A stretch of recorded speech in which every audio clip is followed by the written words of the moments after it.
Ya. Oke, selamat sore semua teman-teman. Jadi ini sebenarnya Mantra Perempuan acara keempat ya. Ini luar biasa banget nih kehadiran Kak Alfu akhirnya. Nah, teman-teman, jadi sebenarnya aku mau kenalan dulu ya apa itu Mantra Perempuan. Jadi Mantra Perempuan ini sebenarnya adalah salah satu program dari Mubadalah TV. Nah, kenapa namanya Mantra Perempuan? Kalau mantra itu kan sebenarnya kita tahu kalau kekuatan kata-kata yang punya kekuatan gitu. Nah, mantra perempuan itu kita percaya kalau sebenarnya kata-kata perempuan ini punya kekuatan. Jadi dari edisi pertama mantra perempuan itu selalu pembicaranya perempuan gitu. Jadi kita melawan stigma bahwa kebanyakan laki-laki nih yang jago dalam ini. Kita juga punya kok banyak perempuan yang jago dalam berbagai hal gitu. Yang kata-katanya punya kekuatan. Nah, untuk edisi sore sekarang ini lagi hujan-hujan, mendung-mendung ya. Aku lagi di Jakarta, di sini hujan dan gerimis. Dan kita ngobrol. Makasih buat teman-teman yang udah datang dan Kak Afu yang udah meluangkan waktunya. Nah, sebelumnya aku mungkin kenalin dulu ya pemateri kita kali ini. Jadi pematerinya kalau kayaknya nggak ada yang belum tahu ya. Jadi Kak Afu ini beliau adalah Master of Public Policy, dulunya lulusan dari Master of Public Policy di Harvard University. Nah, beliau juga peneliti kebijakan publik dan juga mendirikan Think Policy Society ya Kak Abu ya. Dan juga kalau yang aku paling suka nih Front End Sentences. Teman-teman bisa lihat di YouTube-nya atau juga di podcast-nya aku juga, tapi belum datang-datang nih podcast terbarunya. Buat The Canopy itu keren banget, teman-teman bisa follow di situ terkait pemikirannya Kak Afu. Mungkin Kak Afu mau say hi dulu Kak Afu?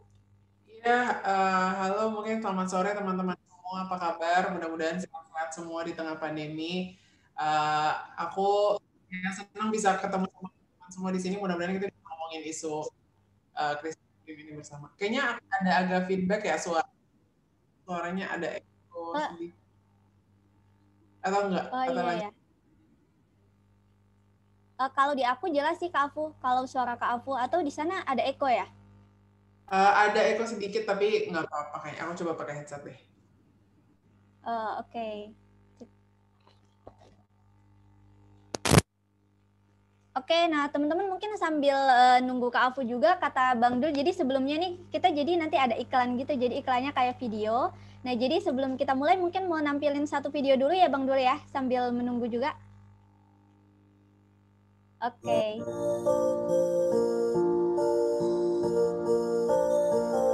Mubadalah adalah media Islam dan gender yang membahas isu-isu kesalingan antara individu atau kelompok. Terinspirasi dari prinsip Islam yang rahmatan lil alamin, Mubadalah hadir untuk meneguhkan dan mempopulerkan nilai-nilai keadilan dan kesalingan, baik di keluarga maupun bermasyarakat, dengan menyajikan narasi-narasi yang ramah dan damai. Tema-tema keadilan dan kesalingan diharapkan dapat mencakup seluruh isu-isu seputar eksistensi dalam ranah pribadi, isu relasi dalam keluarga, sosial kemasyarakatan, isu peran negara, hukum, serta instrumen-instrumen global sejauh mana berkontribusi terhadap keberlanjutan yang berkeadilan. Karena menggunakan perspektif Islam, maka tema-tema yang dihadirkan media ini lebih banyak digunakan untuk menerapkan keislaman, yaitu bagaimana berinteraksi dengan sumber-sumber otoritatif dalam mewujudkan prinsip dan nilai kesalingan, terutama dengan Al-Quran dan hadis. Di samping dengan sumber-sumber pengetahuan yang lain yang sudah mengakar dalam tradisi Islam seperti ilmu tafsir, fikih, tasawuf, dan yang lainnya. Media ini diinisiasi oleh Faqihuddin Abdul Qadir yang saat ini sebagai founder Mubadalah Media. Kemudian, keredaksian kini digawangi oleh Zahra Amin sebagai pemimpin redaksi.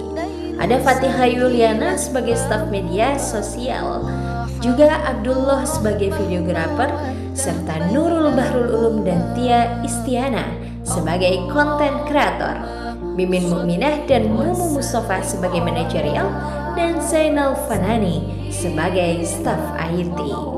Saat ini Mubadalah Media secara kelembagaan berada di bawah naungan Yayasan Fahmina. Mubadalah Media juga terbuka untuk berkolaborasi dengan lembaga-lembaga lain yang memiliki kesamaan visi. Beberapa kegiatan yang pernah diadakan oleh Mubadalah Media diantaranya Majelis Mubadalah yang tersebar di beberapa daerah di seluruh Indonesia dan luar negeri, Festival Mubadalah, Women Writers Conference, pelatihan kepenulisan yang bekerja sama dengan lembaga lain seperti Fahmina Institute, Aman Indonesia, dan pimpinan wilayah Fatayat Nahdlatul Ulama, Kementerian Agama, dan Sisters in Islam Malaysia, serta Halal Bihalal Mubadalah. Mubadalah Media secara resmi mengalami perubahan dari mubadalahnews.com menjadi Mubadalah ID pada tanggal 1 Agustus tahun 2020. Dengan perubahan nama tersebut, praktis mengubah semua nama akun di semua platform media sosial Mubadalah. Konten-konten di Mubadalah Media diproduksi dalam beberapa bentuk, yakni tulisan, infografis, dan video. Selain diproduksi oleh tim redaksi Mubadalah, konten-konten di Mubadalah Media termasuk kiriman dari para kontributor. Semua konten Mubadalah Media bisa Anda kunjungi di website mubadalah.id, juga bisa diikuti di berbagai platform media sosial seperti Facebook mubadalah.id, Instagram @mubadalah.id, Twitter @mubadalah_id, dan YouTube channel Mubadalah ID. Oleh karena itu, bersama Mubadalah ID, inspirasi keadilan relasi. Oke, jadi itu iklan dulu ya Kak Afu, sorry. Jadi mungkin kita langsung aja ya, Kak Afu juga mungkin ada kegiatan lain. Teman-teman, jadi mungkin sebelum bahas ini, aku sebenarnya kenapa penasaran sama isu ini dari status Kak Afu tuh. Kak Afu kemarin kan Kak Afu bilang bahwa fenomena yang selama ini adalah fenomena krisis iklim gitu. Nah ini juga sebenarnya sebelum ke sana ya, aku juga mau tanya nih. Sebenarnya kan aku menerjemahkan kenapa judulnya itu perubahan iklim, karena menerjemahkan dari climate change gitu. Kenapa Kak aku lebih memilih kata krisis iklim? Karena pas aku baca ternyata banyak juga yang menggunakan perubahan iklim dan ada beberapa yang menggunakan krisis iklim gitu. Nah, kenapa menggunakan krisis iklim dan apa itu krisis iklim sih Kak Afu gitu, sebelum kita berlanjut ke obrolan lainnya. Iya, terima kasih banyak Tia atas perkenalannya tadi dan untuk pertanyaan pertama ini. Jadi mungkin sekali lagi mau menyapa dulu teman-teman yang udah join di call ini. Perkenalkan semuanya, nama aku Afu atau Andita, sebenarnya nama panjangnya Andita Firsali Utami, bisa dipanggil Afu. Saat ini bekerja sebagai peneliti ekonomi lingkungan gitu. Nah tadi pertanyaannya Tia tentang kenapa sih disebutnya krisis, atau kenapa aku lebih suka menyebutnya sebagai krisis bukan perubahan iklim. Simpelnya sih sebenarnya kayak kalau ketika kita pakai kata perubahan, kan perubahan itu nggak sesuatu yang buruk gitu ya, bukan selalu sesuatu yang buruk gitu. Jadi dari zaman dulu ketika awal-awal para saintis itu menemukan tentang bahwa bumi ini kondisinya lagi berubah gara-gara kerusakan lingkungan, kan disebutnya itu perubahan iklim gitu. Nah, tapi sejauh selama 20 tahun itu seperti tidak ada urgensi gitu bahwa ini adalah sebuah masalah yang mendesak dan memang masalah gitu, karena kayaknya masih ada yang melihat perubahan mah santai aja gitu, maksudnya perubahan adalah sesuatu yang wajar, kita bisa beradaptasi atau seperti apa. Sehingga sejak sekitar tahun, aku lupa tepatnya kapan, tapi mungkin 3 tahun, 4 tahun ke belakang, beberapa kelompok jurnalis, dimulai dari The Guardian, koran berbasis di Inggris gitu, berjanji untuk mulai menggunakan kata krisis gitu, alih-alih perubahan. Karena sebenarnya dampaknya krisis iklim ini juga jauh lebih urgent tadi, kayak jauh lebih dekat, dan itu krisis gitu, sama kayak kita ngebayangin pandemi gitu, ini adalah sebuah krisis gitu kan, sama kayak kita ngomongin krisis keuangan, krisis ekonomi, ini adalah bentuk krisis lingkungan gitu. Nah jadi daripada disebut perubahan yang belum tentu buruk dan semua orang tenang-tenang aja, sebenarnya lebih tepat kalau kita mulai sebut sebagai krisis iklim gitu sih. Jadi climate crisis kalau bahasa Inggrisnya. Jadi lebih tepat kita menggunakan climate crisis gitu ya daripada climate change gitu ya Kak Afu ya. Oke, Kak Afu. Nah, tadi sebenarnya Kak Afu udah ini juga sih nyenggol sedikit bahwa perubahan itu sesuatu yang udah pasti gitu, berubah. Nah, kan kita juga sebenarnya Kak Afu kan sesuatu yang berubah ini nih kayak seandainya musim kan kita tahu nih akhir-akhir ini sering hujan kemudian panas gitu. Nah, itu tuh sebenarnya perubahan yang relatif sebenarnya pasti karena bumi kita tua atau memang itu sesuatu yang terjadi karena ulah kita gitu Kak Afu? Iya, jadi itu persis sih pertanyaannya. Jadi kan kalau misalnya pergantian musim itu sebenarnya sesuatu yang normal gitu ya, sesuatu yang wajar dan memang dari tahun ke tahun akan selalu ya berganti musim. Kalau pas SMP kali ya belajar apa sih angin muson barat, angin muson timur, apa segala macam itu kan itu memang wajar. Cuma yang dilihat di sini Tia dan kawan-kawan adalah perubahan frekuensi atau sesering apa hujan dan musim kering tersebut, dan yang kedua intensitas. Jadi ketika hujan ataupun musim kering lebih deras atau lebih kering gitu, sangat-sangat kering. Nah, jadi ketika kita lihat trennya sebenarnya dari tahun selama 30 tahun terakhir, sebenarnya kalau ditarik tren ke belakang bahkan udah mungkin 2 dekade ya sejak revolusi industri sampai sekarang, tapi terutama di Indonesia itu dicatat selama 20-30 tahun terakhir, frekuensi dan intensitas hujan musim kemarau di Indonesia itu jauh-jauh lebih intens dan jauh lebih frekuensinya jauh lebih tinggi. Sehingga kalau aku nggak tahu semuanya tinggal di mana gitu, tapi mungkin sering beberapa komentar yang aku sering dengar kayak biasanya di daerah komplek saya itu banjir setiap 5 tahun gitu. Udah wajar lah kita siap-siap banjir setiap 5 tahun. Tapi kok sekarang banjirnya tiap tahun ya?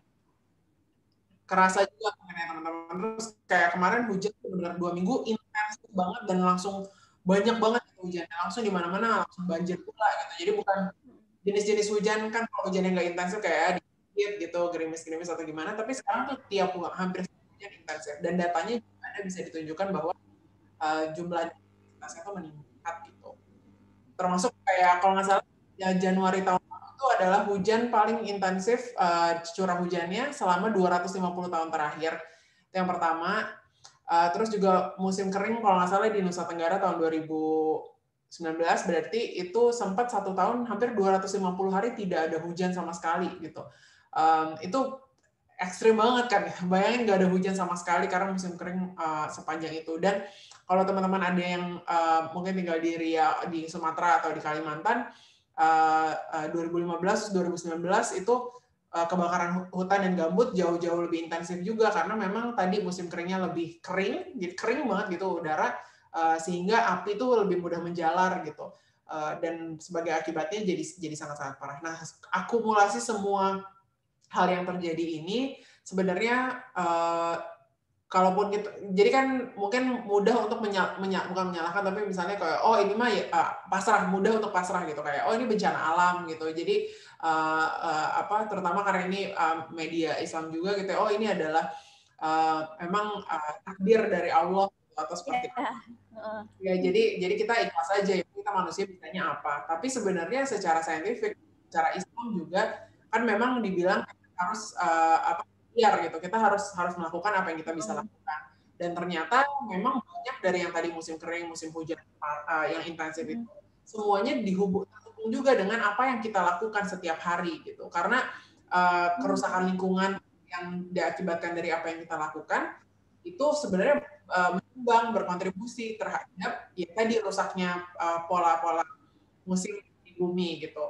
Bayangkan kalau misalnya mudahnya ya ketika kita naik motor gitu, ketika kita naik mobil, padahal ada pilihan transportasi publik, itu kan ketika kita naik mobil kita mengeluarkan polusi udara yang sangat kotor ke udara, ke atmosfer gitu ya. Itu contoh sederhana saja motor atau mobil. Kemudian yang lain yang juga yang penting adalah listrik yang kita pakai di rumah gitu, karena untuk membuat kita pakai di rumah, Indonesia itu masih membakar batu bara yang kotor banget, dibakar menghasilkan energi listrik, dan itu juga mengeluarkan polusi gitu kan. Nah, semua ini terus juga sampah ketika menumpuk juga mengeluarkan emisi, juga mengeluarkan gas yang berbahaya. Nah, semua gas ini dari kegiatan yang kita lakukan menyelimuti bumi gitu, sehingga buminya dari yang biasanya panas matahari bisa dikembalikan ke luar angkasa, ke matahari, ke luar angkasa, sekarang jadi terperangkap di permukaan. Gitu. Jadi sebagai karena di permukaan bumi sangat panas, tadi musim-musim pergantian, ya tadi angin muson apa segala macam itu juga terpengaruh. Dan masih mending kalau kita pakai motornya sehari gitu. Bayangkan berapa jumlah orang, 7 miliar orang di dunia, ada yang pakai motor, ada yang mobil, ada yang naik pesawat, apa segala macam. Terus juga setiap hari selama bertahun-tahun, sebenarnya bahkan 2 abad ya, jadi 250 tahun lebih, itu seperti apa polusi yang sudah menyelimuti bumi gitu hari ini, bayangin itu kayak apa gitu kan. Dan sebagai akibatnya karena kita mengotori dan melakukan yang kita lakukan ini, ya bumi mikirnya apa ya, kayak dendam, bukan balas dendam juga, tapi ya kayak oh ya kalian nggak peduli dengan apa yang manusia lakukan. Sehingga ya ini adalah cara bumi meregulasi dirinya sendiri gitu. Ya udah dampaknya tadi berubah musimnya. Nah, sehingga kalau kembali tadi ke prinsip-prinsip Islam, ya sebenarnya selama ada ikhtiar yang kita bisa lakukan, sebenarnya kita wajib untuk juga berusaha, meskipun mungkin tetap sulit karena semuanya begitu sistematis gitu ya, kayak kalau rumah saya nggak ada transportasi publik gimana, atau kalau saya pakai energi bersih tapi tetap pakai batu bara, bukan salah saya gitu kan. Jadi memang ada kezoliman pihak lain gitu, tapi setidaknya kita sendiri kalau ada ikhtiar yang bisa kita lakukan, mungkin baiknya sama-sama melakukan juga gitu sih. Oke, wah itu menarik banget Kak. Tadi bahwa kita tuh ternyata tahun kemarin ya, yang 2020 itu curah hujan tertinggi selama 250 tahun. Berarti kan betapa itu menakutkan sekali gitu. Nah Kak, sebenarnya kan tadi juga Kakak udah nyinggung sih, bahwa sebenarnya aku mau bertanya-tanya deh, kan kita itu tuh sesuatu yang kayaknya nggak bisa terlepas dari kita, seandainya naik motor gitu. Kayak kan itu nggak bisa kita ini kan ya, hentikan gitu. Nah sebenarnya perubahan-perubahan yang kita inginkan tuh utopis nggak sih Kak? Aku takut itu Ya, itu pertanyaan yang baik banget. Karena mungkin pertanyaannya, ada nggak negara di dunia yang berhasil melakukan apa yang harus dilakukan? Gitu. Ada nggak negara yang ekonominya hijau, bersih gitu? Nah, kalau pertanyaan seperti ini, sebenarnya aku paling suka mengajunya ke salah satu negara itu Bhutan gitu ya. Mungkin yang benar-benar menyeimbangkan antara kebutuhan manusia dengan keseimbangan alam gitu. Karena sebenarnya kita banyak dari apa yang kita konsumsi sekarang itu lebih dari yang kita butuhkan. Kita tamak gitu ya, bisa dibilang, dan kapitalisme kalau mau dihubungin ke kayak pasar, konsumerisme segala macam, itu berkontribusi sekali gitu. Karena kalau benar-benar berdasarkan apa yang manusia butuhkan saja, kalau kita mungkin di Islam juga ada ya, maksudnya perilaku yang secukupnya gitu. Sebenarnya mungkin kita cuma butuh baju itu untuk ganti setiap hari, bisa ganti mungkin maksimal 5 gitu, atau seminggu misalnya nyuci berapa hari sekali gitu kan, let's say 5 atau 10 lah maksimal. Tapi kan ada diskon, ada apa gitu, kita punya baju banyak banget gitu. Atau misalnya sebenarnya kita bisa mendesain kota-kota yang dimana kita pergi ke kantor atau untuk kita sekolah dekat rumah, jadi kita bisa jalan kaki, atau kita bisa tidak perlu menggunakan sama sekali. Tapi alih-alih kita mendesain kota-kota besar kayak Jakarta yang harganya sangat mahal, nggak ada yang bisa tinggal di Jakarta, tapi pekerjaan di Jakarta ya iyalah, semua orang jadi dari Bogor, dari Depok harus transport ke Jakarta gitu kan, jadi mengeluarkan emisi. Nah, jadi ada banyak hal-hal yang sebenarnya tidak perlu terjadi emisinya atau perusakannya gitu, tapi karena manusia sendiri mendesain atau tamak dan menggunakan lebih dari yang mereka butuhkan, jadinya kita berada di mana ada sekarang. Nah, tadi kalau contoh Bhutan tadi, kalau mau dibayangkan, mereka berkomitmen berjanji menjaga 2/3 dari total lahan mereka, setidaknya 2/3 mau mereka keep tetap sebagai hutan. Jadi meskipun mau ada pembangunan, meskipun mau bikin kota-kota, mau investasi, mereka akan tetap berjanji komitmen melindungi 2/3 negaranya sebagai hutan.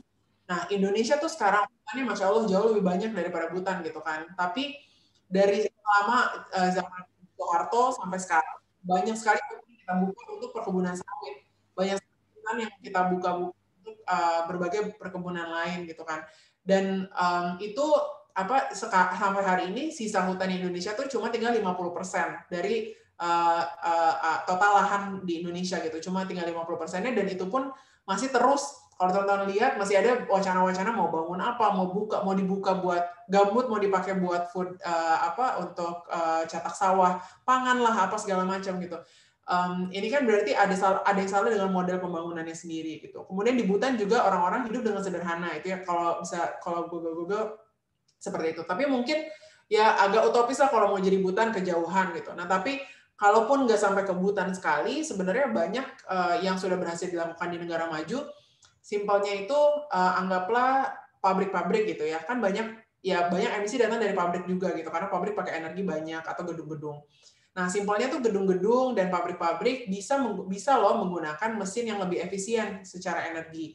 Jadi simpelnya apa ya? Ya jadi kayak kalau mobil keluaran tahun 98 sama mobil keluaran tahun, atau motor tahun 2000 sama motor 2020 gitu. Mesinnya kan sekarang teknologi sudah lebih baik ya. Jadi mungkin motor hari ini tuh 1 liter bisa jalan 30 kilo. Tapi motor zaman dulu tuh 1 liter cuma 10 kilo gitu kan. Berarti kan kita membakar lebih banyak polusi untuk jarak yang sama gitu. Nah jadi bayangin kayak gitu juga, tapi buat mesin gitu kan. Bisa nggak sih kita ngomong investasi segala macam, kita juga berinvestasi ke sistem-sistem, gedung-gedung, pabrik-pabrik yang lebih efisien secara energi, sehingga meskipun manusianya tetap harus konsumsi, manusianya tetap harus naik motor atau apapun itu, kita bisa mengurangi lah setidaknya emisi yang kita keluarkan gitu kan. Nah kalau di negara itu kayak Eropa, negara-negara Uni Eropa gitu, atau Milan sekarang luar biasa sekali, itu komitmennya sudah sangat tinggi untuk membuat sumber energi di negaranya bukan lagi batu bara, tapi energi bersih. Jadi energi bersih itu apa? Yang datangnya dari air, hidro. Energi yang datangnya dari tenaga surya, jadi panel tenaga surya. Kemudian energi dari, sebenarnya kalau untuk Indonesia khusus tuh geothermal kayak gitu. Nah, sebenarnya sumber-sumber energi baru ini yang bersih, jadi kayak ketika kita pakai energinya tidak mengeluarkan polusi ke udara, itu banyak gitu. Tapi ternyata ya itu balik tadi ke kepentingan pribadi dan kezaliman orang berkuasa gitu. Indonesia itu satu-satunya negara G20 yang masih negara-negara dari 20 negara terbesar di dunia, Indonesia satu-satunya negara yang masih berinvestasi dan masih membangun pembangkit batu bara. Padahal yang lain itu udah sadar bahwa itu udah nggak zaman, maksudnya kita memang harus pindah ke energi bersih karena krisis iklim, karena berbagai isu kerusakan lingkungan. Tapi kok ya di Indonesia masih lanjut gitu bangun batu bara, itu kan kayak sulit banget dipahami sebenarnya. Dan memang ya itulah kembali ke ini pemerintahnya sebenarnya gimana mikirnya, ada kepentingan siapa di baliknya segala macam gitu. Jadi kembali tadi ke pertanyaan Tia, apakah utopis kalau kita membayangkan sebuah ekonomi atau negara yang bisa seimbang antara apa yang dibutuhkan manusia dengan kita juga bisa tetap menjaga lingkungan? Sangat mungkin kok gitu. Nggak harus benar-benar orang nggak makan apapun gitu, nggak mungkin gitu. Tapi sebenarnya ada kan di tengah aja gitu. Paling tidak mendekati ke aspirasi gitu. Di mana kita menurunkan emisi sampai disebutnya net.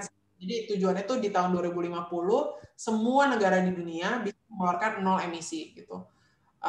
Caranya tadi ya, jadi 100% energi bersih, kemudian hutannya dijaga karena kita tuh nyerap juga. Jadi tadi kalau kita ngeluarin emisi, tanam satu pohon sebenarnya bisa lagi emisi yang tadi dikeluarin dari motor gitu kan.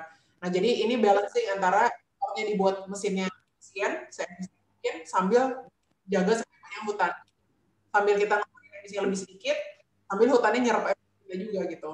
Nah di Indonesia dua-duanya enggak, udah mati batu bara, hutannya juga dibuka, jadi kayak digundulin. Bisa dilakukan. Oke, nah Kak Afu ini menarik banget sih. Tadi kan sebenarnya Kak Afu cerita bahwa di Indonesia gimana gitu ya, kita udah tergambarkan tuh. Nah tapi yang aku pikirkan lagi kayaknya nih kebanyakan yang tadi Kak Afu bilang adalah terkait negara ya, maksudnya kayak seandainya ada perubahan lahan, kemudian seandainya sistem-sistem yang harusnya diatur sama negara supaya pabrik lebih ramah lingkungan gitu. Nah sebenarnya apa yang kita lakukan, seandainya kita melakukan nih, kita berubah, itu tuh berimbas nggak sih Kak sama perubahan iklim yang besar itu gitu. Sementara negara kita tuh melihat kayak pesimis banget gitu. Aduh, ini gimana ya negara gitu. Nah, tapi kita mau berubah gitu. Nah, sebenarnya apakah perubahan kita ini bakal berakibat gitu Kak sama emisi tinggi yang tadi kata kakak ya, di Indonesia tuh pemakaian batu bara satu-satunya gitu, di negara yang lainnya udah pada sadar gitu. Iya, ini pertanyaan yang paling penting dan semua orang merasa kecewa, terus juga udah nggak mau berharap sama pemerintah gitu ya, karena mungkin jangankan krisis iklim, pandemi aja banyak yang mempertanyakan apakah pemerintah kayak berhasil bisa menangani gitu kan.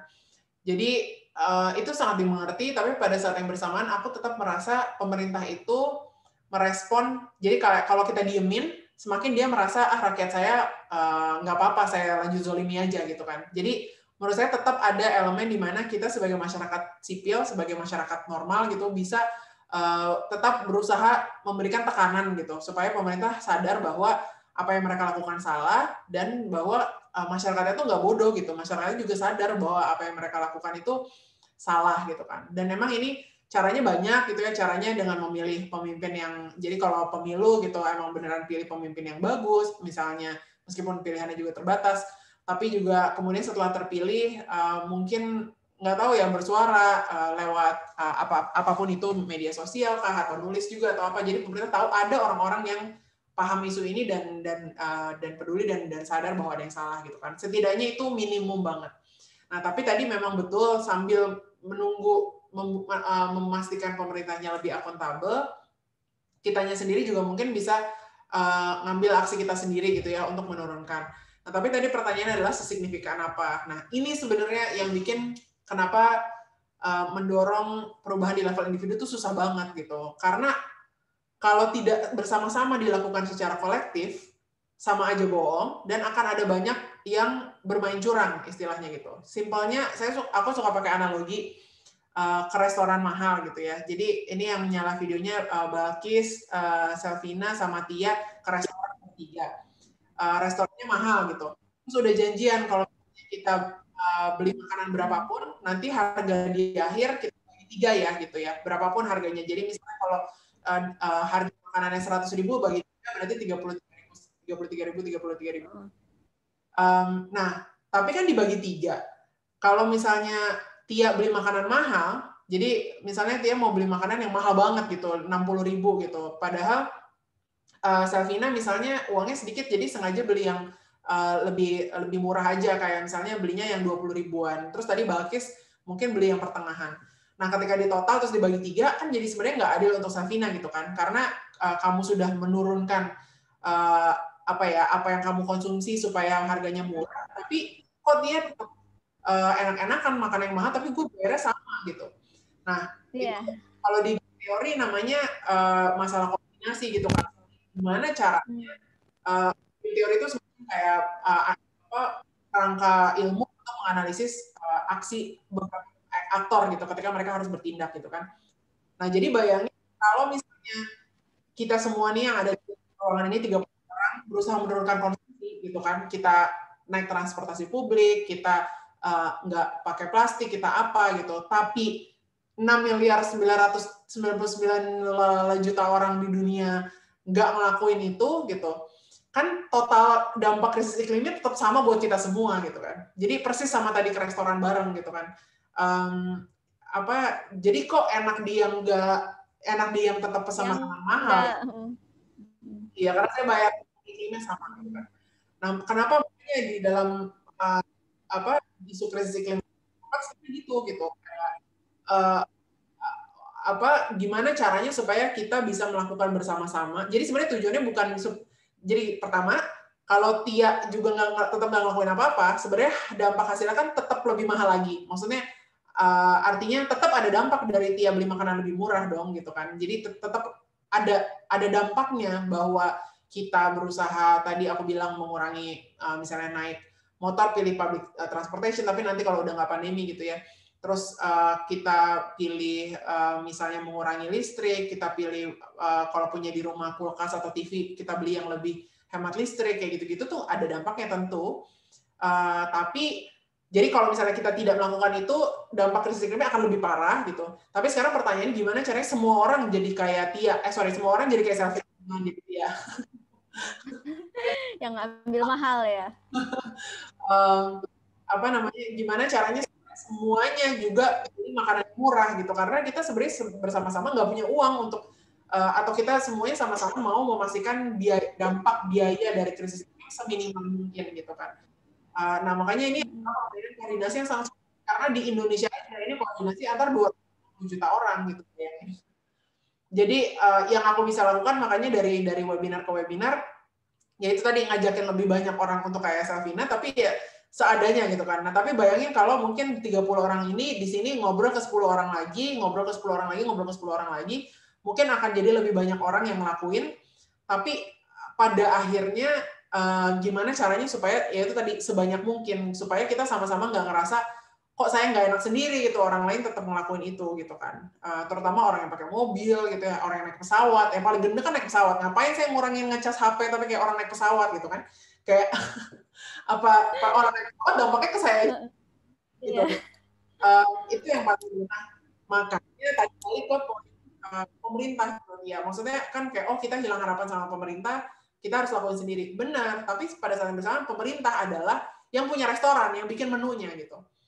Kalau misalnya menunya aja emang udah dibuat supaya nggak bisa pesan makanan mahal in the first place gitu, ya permain koordinasinya lebih mudah gitu.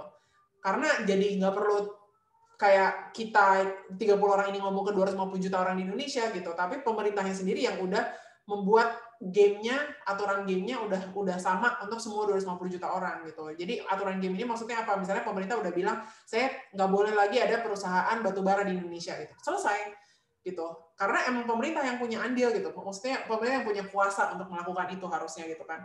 Pemerintah bilang ya hutannya kita akan jaga semua, nggak boleh pembukaan hutan ilegal kita tangkepin, kalau ada yang mau izin untuk sawit baru nggak kita kasih gitu, selesai gitu kan. Jadi kenapa top down itu penting? Kalau saya boleh argumen lebih penting daripada bottom up gitu, daripada individual action, karena itu tadi, karena karena koordinasinya itu melibatkan banyak orang. Nah makanya, tapi pada saat bersamaan paralel gitu ya. Jadi kalau bisa kita teman-teman yang ada di sini, mungkin abis ini ada nggak tahu ada perkumpulan komunitas lain atau apapun itu gitu kan. Kalau menyebarkan informasinya sedikit-sedikit gitu, tentu itu berdampak juga. Tapi pada akhirnya yang paling berdampak sebenarnya kalau kita bisa menekan pemerintah untuk mendorong komitmen iklim gitu sih.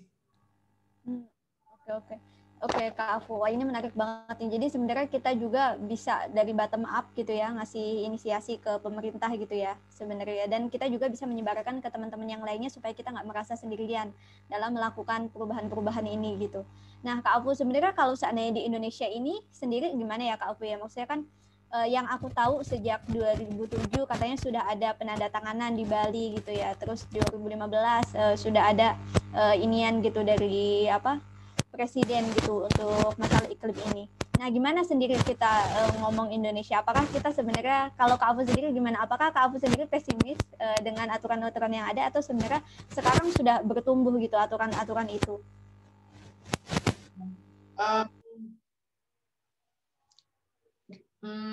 Jadi mungkin realistis, jadi nggak optimis, nggak pesimis gitu, dalam arti paham sekali rintangan-rintangan ekonomi dan rintangan-rintangan politik yang membuat transisi kita ke pembangunan rendah karbon lamban. Jadi mengapresiasi progres yang mungkin ada gitu, tapi progres yang udah ada itu sangat kurang dibandingkan apa yang bumi ini butuhkan gitu. Karena jadi ada analisisnya yang mengukur komitmen iklim Indonesia kan. Jadi Indonesia tuh berkomitmen menurunkan emisi tadi, yang aku bilang gas rumah kaca, polusi tadi, sebanyak 29% di tahun 2030 atau 41% kalau dapat bantuan internasional kan. Jadi bayangkan ya 29% dari total proyeksi emisi normalnya berapa, mereka bilang ya kita turunin deh 29%.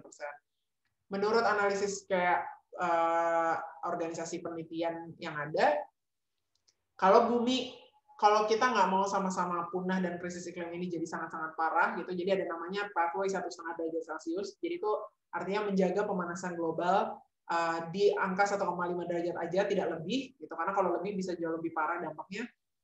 Maka kita akan butuh setidaknya jauh lebih sedikit dari 29% untuk Indonesia saja. Jadi dia udah analisis untuk tiap negara sebenarnya butuh berapa gitu, berdasarkan pembagian besar negara, terus kayak besar ekonomi segala macam gitu. Nah, target 29,1% ini jauh sekali dari cukup gitu. Sebenarnya kalau dihitung, aku sebenarnya lupa exactnya sih, tapi setidaknya 2-3 kali lipat dari apa yang Indonesia janjikan gitu. Jadi kurang banget apa yang kita 100% ya.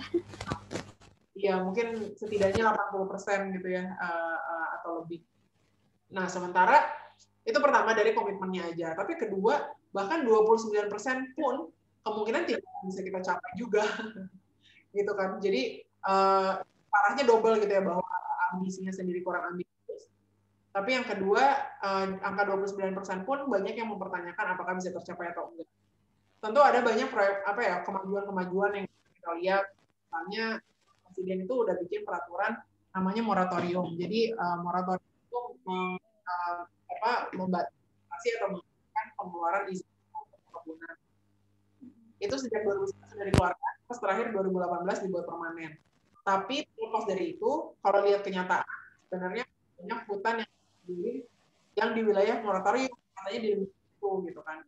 Jadi kayak ada regulasi iya, tapi diimplementasi belum tentu. Kemudian juga Indonesia bilang, oh kita mau transisi ke energi bersih, dari yang tadinya 9% dari total energi Indonesia ke energi bersih, mau dinaikin sampai 23% gitu. Nah, tapi terlepas dari itu, tadi ternyata pembangunan kapasitas batu bara masih tetap lebih banyak daripada energi baru. Jadi dari sisi regulasi iya sih kemajuan, tapi realitas di lapangannya itu hal lain. Nah, ini pertanyaannya gimana ya caranya memastikan kalau pemerintah kita itu bekerja terus juga mencapai apa yang sudah mereka komitmenkan, itu sih tantangannya. Wah, ini menarik banget ya. Jadi sebenarnya kita udah punya ya secara regulasi kita udah punya gitu ya.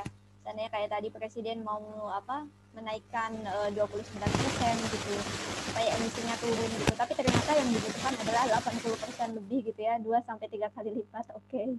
Nah, Kak Afu, sebenarnya kan kalau seandainya tadi kita mungkin bicara global gitu ya dan lain-lain. Nah, sebenarnya kalau seandainya secara individual gitu kan tadi kata Kak Afu juga kita tuh sebenarnya berperan juga kalau seandainya ya walaupun negara seandainya kita realistis gitu tapi kita juga bisa berperan. Nah, sebenarnya langkah-langkah apa aja sih Kak yang bisa kita mulai gitu dari diri kita? Ini juga pertanyaan ya tadi dari Bu Nyai Lulu di FB, apa sih yang bisa kita lakukan gitu?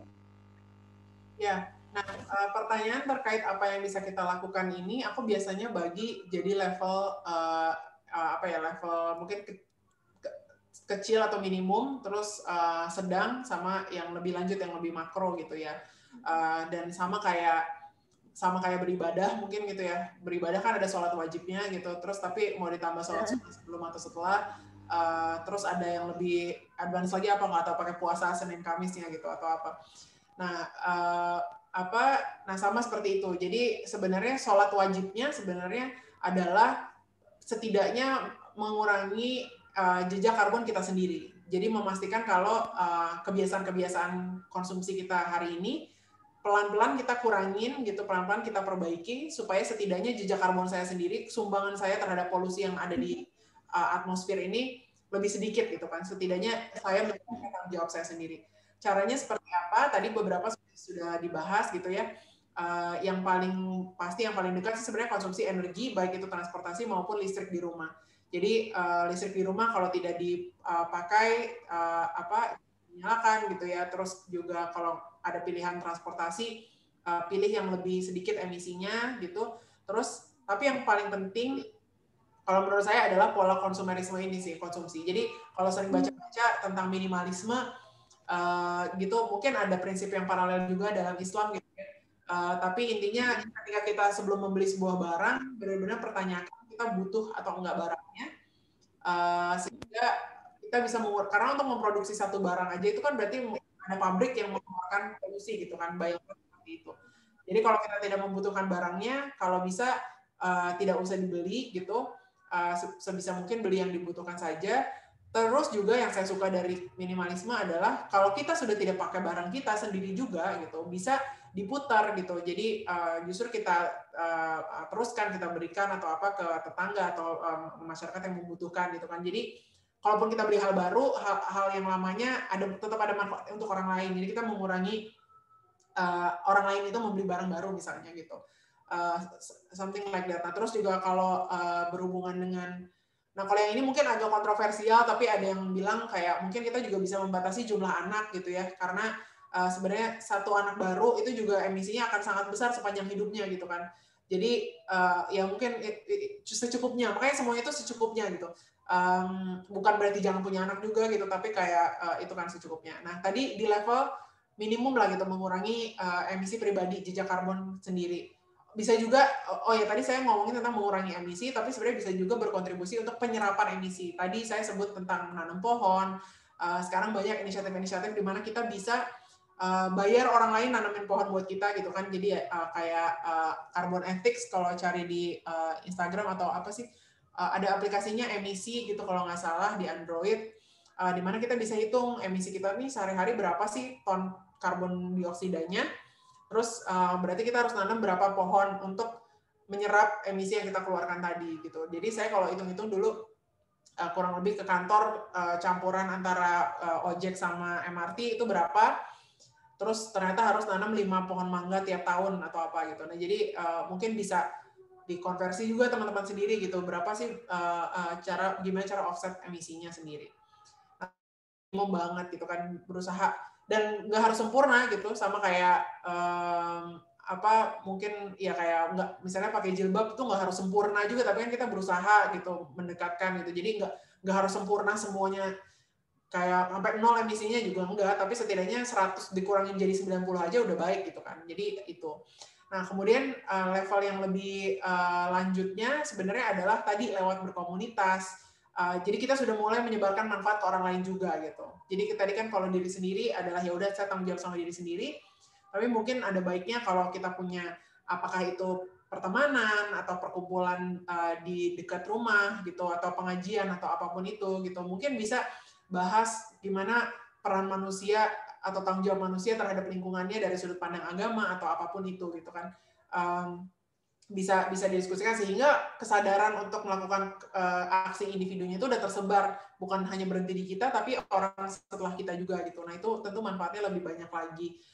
Bisa juga kalau ada di antara teman-teman yang suka wirausahawan, entrepreneurship gitu ya, misalnya mau bikin usaha apa, gimana ya caranya di usaha saya ini saya juga mengurangi sampah misalnya atau mengurangi emisi gitu kan.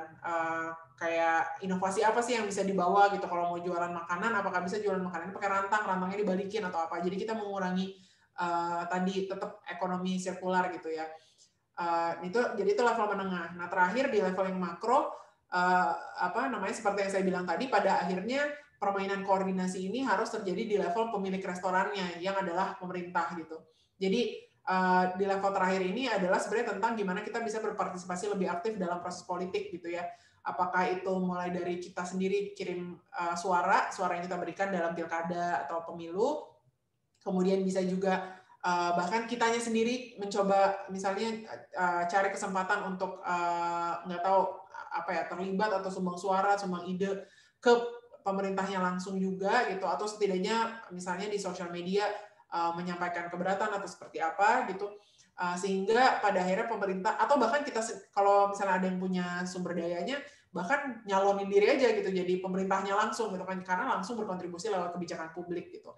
Nah, kalau semakin banyak orang yang berusaha melakukan di level yang sangat makro ini kan berarti dampaknya akan lebih besar juga gitu sih. Aku suka menginikannya, dan itu tergantung setiap individu aja mau sebanyak apa atau mau berkontribusi apa gitu kan. Tapi setidaknya di level yang minimum diri sendiri, tapi kalau bisa disebarkan ke orang ataupun berpartisipasi dalam proses politik gitu sih. Oke, menarik banget ini Kak. Berarti seenggaknya dalam level individual kita tuh bertanggung jawab atas emisi yang kita keluarkan gitu ya Kak ya. Yang kayak tadi Kakak bilang bahwa sekarang juga lagi musim thrifting shop. Kemudian bisa juga carousel ya, itu kan tukar-tukaran barang bekas dan lain-lain. Oke, ini menarik banget Kak.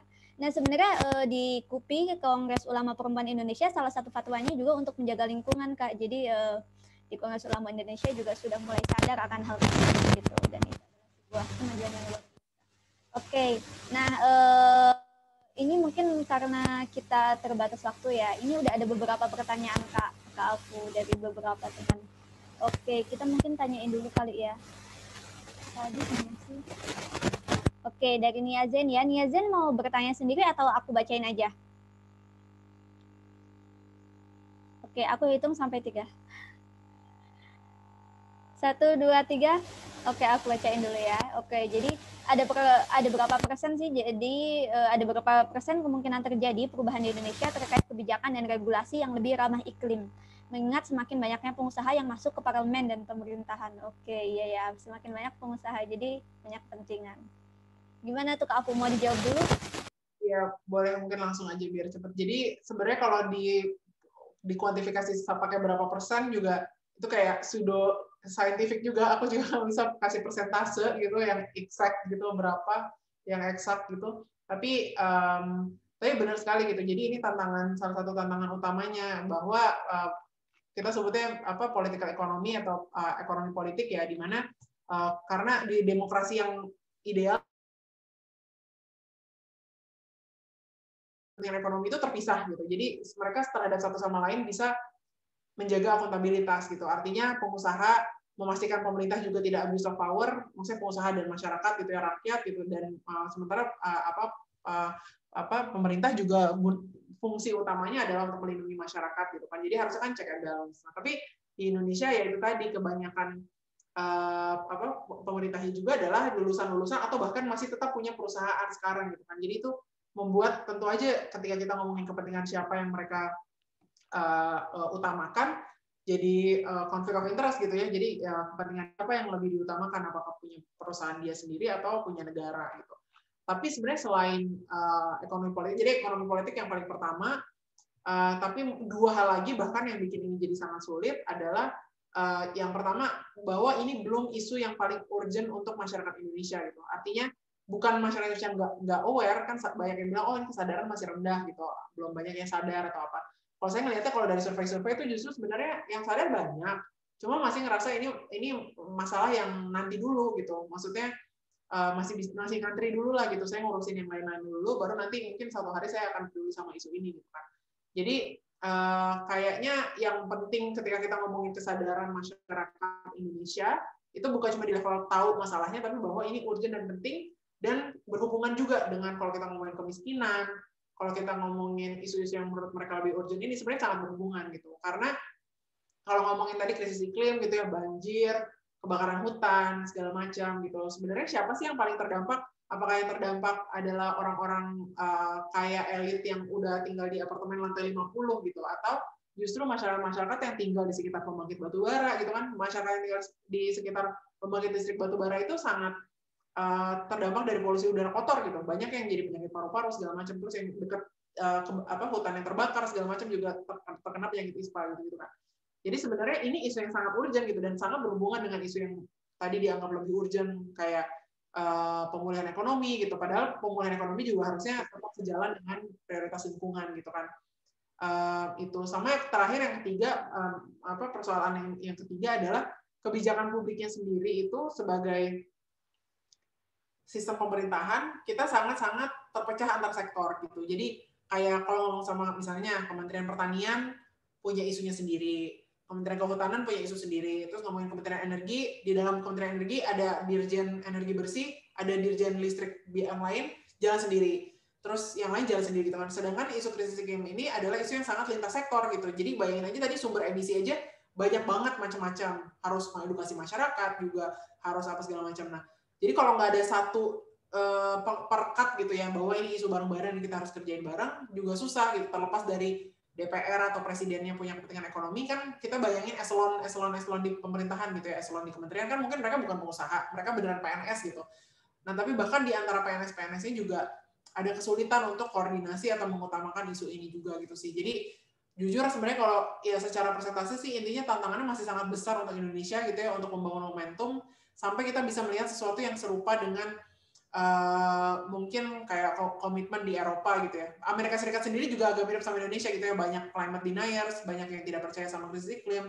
Donald Trump waktu jadi presiden mau undur diri juga dari komitmen iklimnya dia di bawah perjanjian Paris gitu-gitu.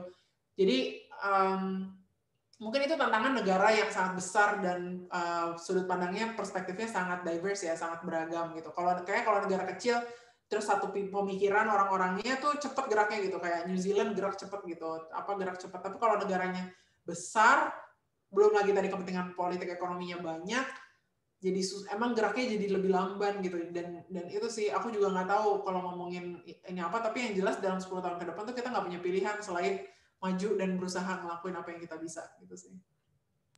Oke, wah ini lumayan ini banget ya. Jadi sebenarnya banyak layernya yang ngebuat kita agak susah gitu ya, kayak tadi sebenarnya orang menganggap ini nggak urgent dan nggak penting. Kemudian juga kebijakan publiknya juga nggak saling ini. Nah kalau seandainya mau kebijakan publik yang ini bisa ikutin pola itu ya kak ya. Itu. Ya betul. Jadi promo. Jadi kami ada semacam komunitas profesional muda di sektor kebijakan publik gitu, yang tujuannya sih sebenarnya memperkenalkan kebijakan publik untuk masyarakat lebih luas, tapi khususnya untuk alumni profesional muda di Think Policy. Jadi sebenarnya kami banyak materi yang tersedia online secara gratis gitu, kalau mau mengakses. Ada kanal YouTube-nya Think Policy, ada juga buku saku kebijakan publik yang bisa di-download gratis gitu di website kami thinkpolicy.id. Jadi kalau tertarik bisa langsung akses materi-materinya. Tapi kalau ya kedepannya sih sebenarnya idealnya kami bisa bikin banyak pelatihan-pelatihan kebijakan publik supaya lebih banyak orang yang bisa ikutan kelas-kelasnya juga. Oke, wah itu menarik banget. Jadi bisa dilihat ya teman-teman. Oke, mungkin ini pertanyaan terakhir kali ya. Sebenarnya iya ini juga isu kita, isu terhadap perempuan. Nah sebenarnya apa Kak secara spesifik itu perubahan iklim ini kepada perempuan? Ini pertanyaan dari Balkis ya. Menarik ya. Apa hubungannya gender dengan krisis iklim? Kayaknya, tapi ini tergantung ya. Kayaknya butuh riset lebih lanjut. Tapi bisa jadi sebenarnya dengan struktur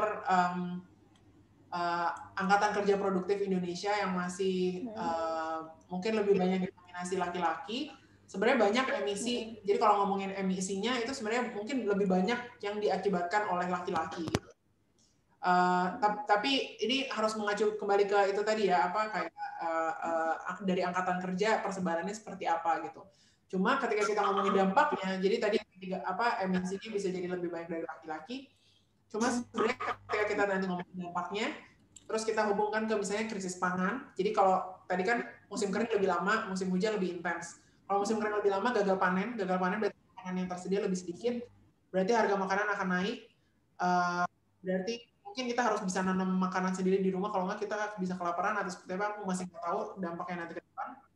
Tapi peran tradisional menyediakan makanan di rumah itu mungkin lebih identik dengan perempuan, kayak di Indonesia masih identik dengan perempuan. Jadi bisa jadi emisinya tadi banyak dari angkatan kerja laki-laki, tapi ketika dampak itu sebenarnya perempuan lebih terdampak dari tadi entry point pertama, krisis pangan gitu. Kalau sisi krisis banjir dan krisis air, jujur sebenarnya belum kebayang sih, maksudnya pembedaan dampak antaranya akan seperti apa. Tapi yang pasti kalau saya lihatnya dari sisi potensi mendorong perubahan, mungkin karena perempuan lebih suka berkomunitas dan perempuan itu secara umum lebih kolaboratif. Jadi kalau laki-laki itu kompetitif secara ini secara statistik ya, bukan berarti semua laki-laki kolaboratif, semua perempuan kompetitif. Karena secara umum perempuan lebih kolaboratif, aku pikir jangan sebenarnya perubahan mendorong bisa hal yang jadi itu perempuan gitu. Dimulai dari misalnya bahkan di kompleks gitu sama-sama mikirnya gimana kalau kita janjian misalnya janjian untuk recycling, daur ulang sampah, kita ngumpulin bareng-bareng yuk gitu, ibu-ibunya gitu misalnya. Terus terjadi perubahan gitu kan. Nah, jadi makanya bagian dari kenapa aku senang juga bisa ngobrol sama teman-teman adalah karena itu bisa jadi sebenarnya perempuan agen-agen perubahannya nih gitu. Karena laki-laki lebih nggak tahu ya, kadang-kadang lebih mungkin punya ego atau mau sulit berubah atau apapun itulah gitu, bisa jadi sebenarnya agen perubahannya akan lebih banyak perempuan. Tentu kita harus rangkul sama aja dua-duanya juga gitu. Tapi mungkin kita nih di dalam peran kita ya sebagai apakah itu pasangan, istri, atau di dalam komunitas sebagai salah satu anggota kompleks atau sebagai adik, sebagai anak gitu ya, bisa kita tuh punya pengaruh juga untuk komunitas di sekitar kita gitu, untuk bisa ikut berubah. Mungkin itu. Wah, ini menarik banget Kak. Jadi sebenarnya secara emisi kita mengeluarkan lebih banyak dan secara dampak kita mungkin akan lebih berdampak gitu ya di perempuan. Terus kita juga lebih bisa untuk merubah karena kita punya kultur collaboration. Oke Kak, ini karena udah mendekati jam 6, udah hampir selesai. Nah, ini mungkin the last ini aja sih Kak, Kakak apa the last sentence apa sih? Kata-kata penutup gitu. Kemudian aku juga mau setiap pemateri di Mantra Perempuan itu aku mau mereka memberikan rekomendasi buku yang menurut Kak Afu seandainya paling berpengaruh dalam kehidupan Kak Afu gitu. Mungkin 2 buku aja Kak. Atau kebanyakan itu. Kalau paling berpengaruh agak susah sih sebenarnya karena ya mungkin banyak buku yang berpengaruh dalam hidup aku gitu ya. Kalau bukan ya hampir semua buku yang aku baca. Tapi mungkin karena topiknya hari ini ngomongin tentang krisis iklim gitu, kadang-kadang orang tuh masih kesulitan membayangkan krisis iklim gitu seperti apa atau ya penggambarannya gitu. Nah, aku biasanya merekomendasikan satu buku ini yang nulis namanya David Wallace Wells, judulnya The Uninhabitable atau bahasa Indonesia-nya Planet yang Tidak Bisa Ditinggalkan ya. Kayaknya udah diterjemahin juga sama Gramedia. Tapi itu sebenarnya buku yang menyeramkan. Maksudnya jadi ada 3 chapter gitu. Chapter satunya akan banyak membahas tentang tadi potensi seperti apa dampaknya gitu. Jadi bayangin, jadi kalimat pertama buku itu adalah krisis iklim itu jauh-jauh lebih parah dari apapun yang kamu bayangkan sekarang. Jadi kalau aku sekarang udah bayanginnya parah, sebenarnya bakal jauh lebih parah lagi dampaknya gitu. Terus dia ngomongin tentang dampaknya terhadap mungkin bahkan sampai peperangan ya, karena krisis air, orang akan perang untuk dapetin air gitu, terus juga untuk pangan apa segala macam. Pokoknya sangat menyeramkan chapter pertamanya gitu. Terus nanti di chapter aku lupa mungkin masuk kedua atau ketiganya itu udah mulai masuk ke tantangannya, termasuk tantangan perubahan perilaku. Kenapa sih kita misalnya punya bias konfirmasi, kita punya ada orang-orang yang terlalu berharap pada teknologi, jadi nggak mager ngapa-ngapain karena mereka merasa ya udah nanti teknologi akan menyelamatkan kita semua, antara pesawat luar angkasa yang akan bawa kita ke Mars atau kayak teknologi yang tiba-tiba bisa nyerap semua emisi gitu. Padahal teknologinya udah ada, namanya hutan gitu kan. Jadi kayak ada orang-orang yang kayak teknologi atau apa gitu. Nah, tapi seru sekali dibahas di buku Uninhabitable Earth ini di bab 2-nya, terus kayak bab 3-nya lebih plan ke depannya seperti apa gitu. Jadi mungkin aku akan di sini. Nah, tapi yang kedua mungkin kalau 2 buku dan ini mungkin udah jelas juga tapi emang bagus atau cukup menarik lah gitu adalah kalau yang tadi lihat ke depan potensinya, yang ini Sapiens, kalau belum pernah aku yakin mungkin salah satu pembicara sebelumnya udah ada yang pernah rekomendasi juga. Sapiens itu ngelihatnya ke belakang gitu, jadi justru refleksi kembali tentang kalau dihubungin sama krisis iklim ya, kayak orang pertama yang punya ide. Jadi bayangin manusia itu dulu adil-adil aja sama lingkungan gitu kan. Yaudah kita berburu dan kita mengumpulkan makanan gitu. Terus tiba-tiba ada orang pertama yang kayak kita bisa nanam deh gitu. Ngapain kita harus cari makanan di hutan? Kayak kita bisa nanam sendiri. Terus gara-gara dia nanam sendiri, mulailah hutan-hutan dibuka buat nanam gitu kan. Siapa ini manusia pertama yang mikir kayak gitu? Yang akhirnya mengantarkan kita kemana kita sekarang gitu. Terus juga manusia pertama yang menemukan mesin uap yang akhirnya bikin pabrik-pabrik yang ngeluarin emisi pakai batu bara itu kan kayak. Jadi aku suka refleksi kayak kenapa kita bisa ada di mana kita berada sekarang di buku Sapiens itu kayak mundur ke belakang, dan Uninhabitable Earth ini yang melihat ke depan. Mungkin itu 2 buku dan sekaligus penutup. Pas jam 6 nih aku harus lanjut ke meeting selanjutnya. Terima kasih banyak teman-teman. Oke. Siap, makasih banyak Alfu. Maaf ya ganggu ini, semoga teman-teman juga semoga puas gitu walaupun mungkin nggak semua pertanyaan terjawab. Oke, makasih banyak Kak Afu. Jadi tadi udah di ini ya closingnya. Udah ada lagi Kak yang mau diucapkan? Udah aku harus cabut. Makasih banyak teman-teman. Oke, makasih banyak Kak Afu.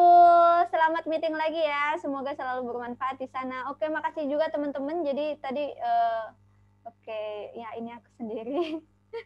Oke, makasih banyak ya teman-teman yang udah nonton. Apakah Bang Dul mau menyalakan video? Teman-teman, oh ya, aku jadi bingung. Oke, mungkin setelah video kita akan keluar sendiri-sendiri atau gimana Bang Dul? Makasih banyak ya teman-teman sebelumnya.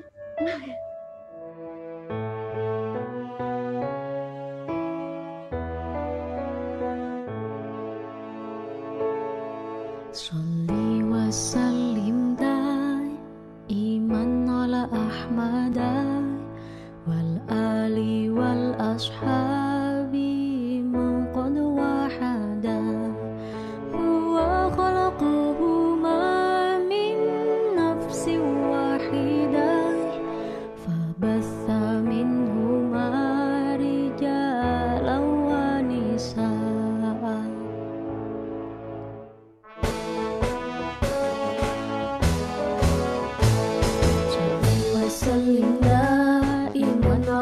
أحمدا والآل والأصحاب من قد وحدا هو خلقهما من نفس واحدة فبث منهما رجالا ونساء فبث منهما رجالا ونساء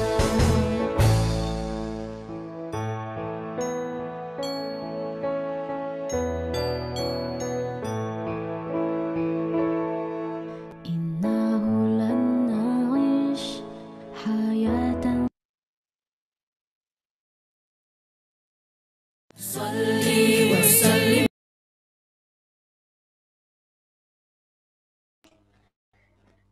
Udah selesai Oke, ya? terima kasih Tia, terima kasih teman-teman sudah Oke, makasih ya mengikuti teman-teman. talkshow yang Mungkin luar biasa ini. ini udah maghrib ya aku tadi. Nanti akan ditayangkan ulang di YouTube Mubadalah ya. Ya. Oke.